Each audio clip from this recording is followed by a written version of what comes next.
कभी भी छोटे एरियाज में ये सोच के मैंने गलती की, मैंने 20 साल पहले बैरिया में इन्वेस्ट करता तो उसका पैसा मेरा कई गुना ग्रो करता, तो मैंने छोटे इलाकों में इन्वेस्ट किया क्योंकि मुझे अंदाजा नहीं था इन चीजों का। जो मैं आपको सिखा रहा हूं वो मेरी अपनी कुछ गलतियां भी हैं जो मैंने की, और उसके बाद मैं लोगों को तो बताता हूं कि वो गलतियां ना करें।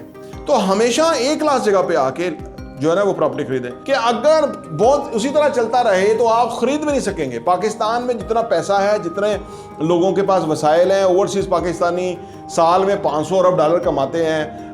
हर साल हमारे 80 लाख नए बच्चे पैदा हो रहे हैं जी। 2025 के आखिर में हमें 1 करोड़ 78 लाख घर चाहिए या अपार्टमेंट चाहिए। अगर आप हकायक देखें, स्टैट्स देखें, अगर आप जियोग्राफिक पोजीशन देखें पाकिस्तान की, अगर आप पाकिस्तान के पोटेंशियल तो स्कोप देखें, मादनियात देखें, पाकिस्तान में इतनी महंगी ज़मीन है वो देखें, आप पाकिस्तान में इस्लामाबाद के सपर में जो ज़मीन है ना वही अगर आप बेचते हैं तो पाकिस्तान के कर्जे खलासी हो जाते हैं। पाकिस्तान को कोई जो है ना वो 12,000 अरब सालाना कर्जों की मद में नहीं देना पड़ेगा।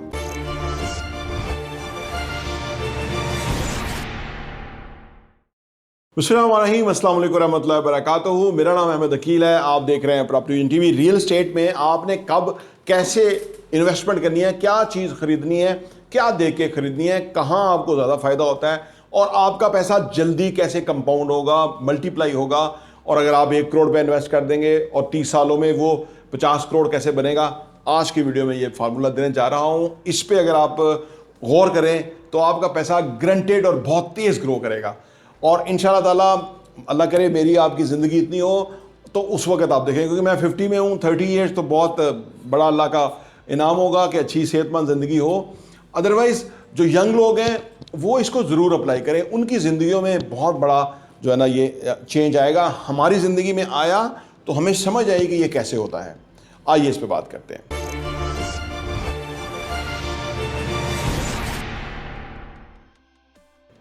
Welcome back. देखिए, जब आपने रियल एस्टेट में खरीदना हो ना तो हमेशा कोशिश करें कि एक क्लास जगह पे खरीदें, जैसे बहरिया, डीएचए वगैरह, अच्छी टॉप हाउसिंग सोसाइटी में एग्जिस्ट करता हुआ रियल टॉप लोकेशन के ऊपर एसेट खरीदें। उसका फ़ायदा क्या होगा? उसका फ़ायदा होगा कि वो जो टॉप जगह पे चीज़ होती है ना, इंसान भला क्या करता है, वो कंप्रोमाइजिंग रवैया रखता है। तीसरी दुनिया है ना, हम हर चीज़ पे कंप्रोमाइज़ कर लेते हैं।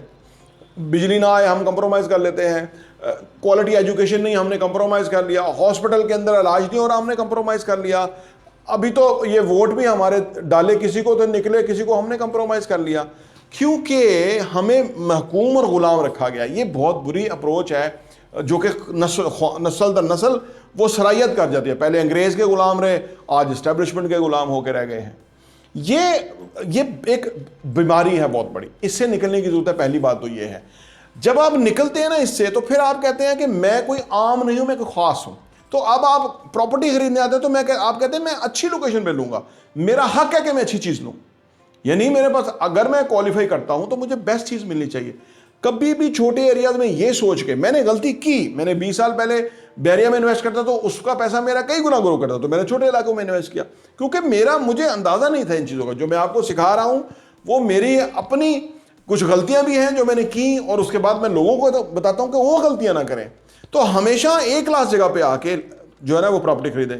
ये नहीं कि जो कोई कीमत दे वो आप खरीदें, नहीं, आप थोड़ा रिसर्च करें कि क्या मिल रहा है, लोकेशन क्या है, बिल्डिंग क्या है, कब बनेगी, कब शुरू होगी, कब डिलीवर होगी, कंपनी ने कहाँ काम किया, क्या कमिटमेंट है, पहले उन्होंने क्या काम, ये सारी चीजें चेक करना आपका पूरा प्रेरोगेटिव है, हक है आपका, और वो उसको आप पूरे को एक्सरसाइज करना चाहिए। आपको कोई भी जो है ना अभाम ना रखे, क्लैरिटी रखे, तो ऐसी जगह पे इन्वेस्ट करें, और ताकि आपका फिर बाद में पीस ऑफ माइंड होगा कि आपके साथ कोई प्रॉब्लम नहीं होगा। आपकी इन्वेस्टमेंट सही डायरेक्शन में लगी हुई है और ग्रो करेगी और वो बढ़ेगी और उस पर कंपाउंडिंग अफेक्ट करेगी। दूसरी बात यह है कि इन्वेस्टमेंट को लॉन्ग टर्म रखें, हमेशा इन्वेस्टमेंट को लॉन्ग टर्म रखें। शॉर्ट टर्म में फ़ायदा होता है लेकिन वो बहुत थोड़ा फ़ायदा होता है, ठीक है ना।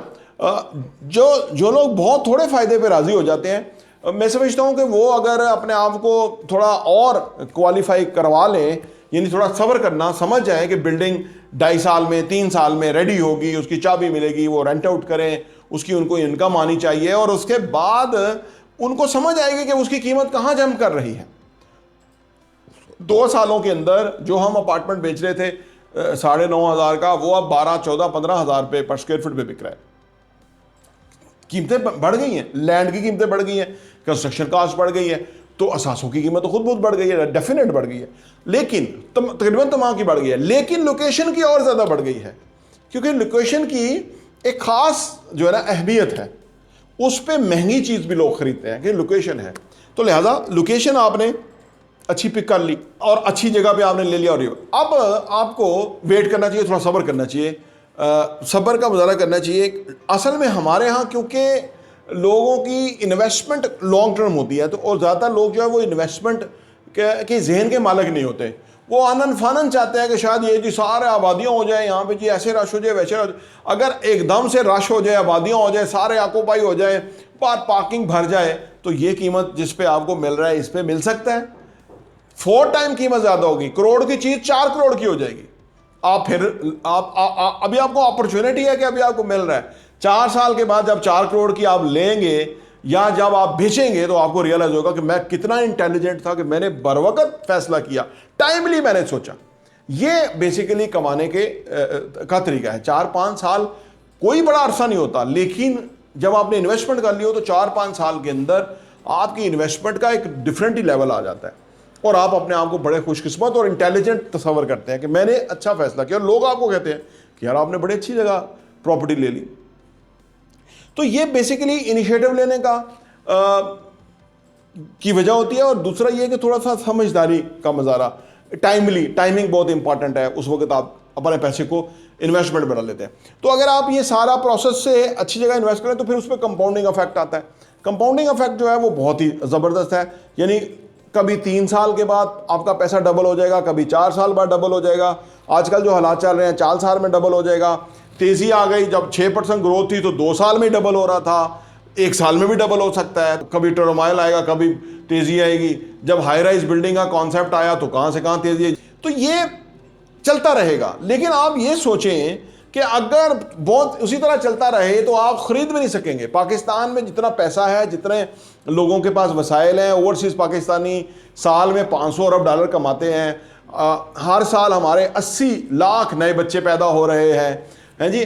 2025 के आखिर में हमें 1 करोड़ 78 लाख घर चाहिए या अपार्टमेंट चाहिए, लोगों की नीड है, रिक्वायरमेंट है। 1 करोड़ 78 लाख तो बहुत बड़ा नंबर है। हम कोई 20 लाख भी बना पाएँ तो फिर भी पाकिस्तान जो है वो उस तरक्की की शरह कहाँ से कहाँ पहुँच जाती है। हमारे पास तो खुद अपॉर्चुनिटी है, हमें तो कहीं से भीख मांगने की जरूरत नहीं है। पाकिस्तान फुल ऑफ पोटेंशियल है, 5वीं बड़ी हम पॉपुलेशन है, 7वीं न्यूक्लियर पावर है हम, 3रे नंबर पे हम दूध प्रोड्यूस करने वाला मुल्क है। यानी क्या नहीं है हमारे पास, सिर्फ नहीं है तो हमारे जो हुक्मरान है उनका ज़हन नहीं है, और जो करप्ट एस्टेब्लिशमेंट है, ये जो हराम खाने वाले जो ब्यूरोक्रेसी है, इन लोगों ने इस मुल्क को सही तरह से अपने शिकंजे में रखा हुआ है, और जिसकी वजह से गरीब आदमी मर रहा है और इनको कोई एहसास नहीं है।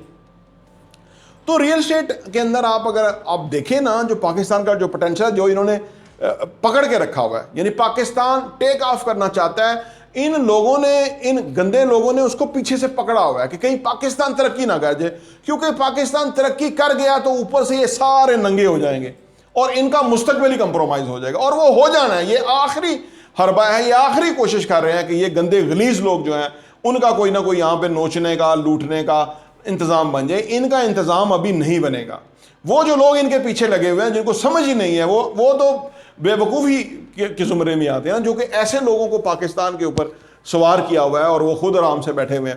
पाकिस्तान का मुस्तकबिल इन्होंने तबाह कर दिया है, लेकिन हमने भी तहिया किया हुआ, और हम जैसे 25 करोड़ लोग हैं जिन्होंने तहिया किया हुआ है कि पाकिस्तान को इंशाल्लाह तरक्की की तरफ लेके जाएंगे। तो जब आप इन्वेस्टमेंट की बात करते हैं ना जी, अगर आप हकायक देखें, स्टैट्स देखें, अगर आप जियोग्राफिक पोजीशन देखें पाकिस्तान की, अगर आप पाकिस्तान के पोटेंशियल तो स्कोप देखें, मादनियात देखें, पाकिस्तान में इतनी महंगी ज़मीन है वो देखें, आप पाकिस्तान में इस्लामाबाद के सपर में जो ज़मीन है ना, वही अगर आप बेचते हैं तो पाकिस्तान के कर्जे खलासी हो जाते हैं। पाकिस्तान को कोई जो है ना वो 12,000 अरब सालाना कर्ज़ों की मद में नहीं देना पड़ेगा। इस्लामाबाद और लाहौर के आसपास सरकारी जितनी इमलाक है उसको बेचते हैं तो कर्जा चुक जाता है। कराची के आगे पीछे आइलैंड है या पता नहीं क्या क्या कुछ है, कर्जा रहता ही नहीं है। प्रॉब्लम है नहीं, बनाई गई हुई है। एक बात याद रखें कि हम गरीब मुल्क हैं, हम गरीब मुल्क हैं। हम सब समझते हैं सुबह शाम पढ़ने का, सुबह शाम स्टैट्स और डाटा का हमारा काम है। पाकिस्तान का कोई प्रॉब्लम नहीं है और इंशाल्लाह ये मुल्क बहुत तरक्की करेगा। बहुत बहुत शुक्रिया।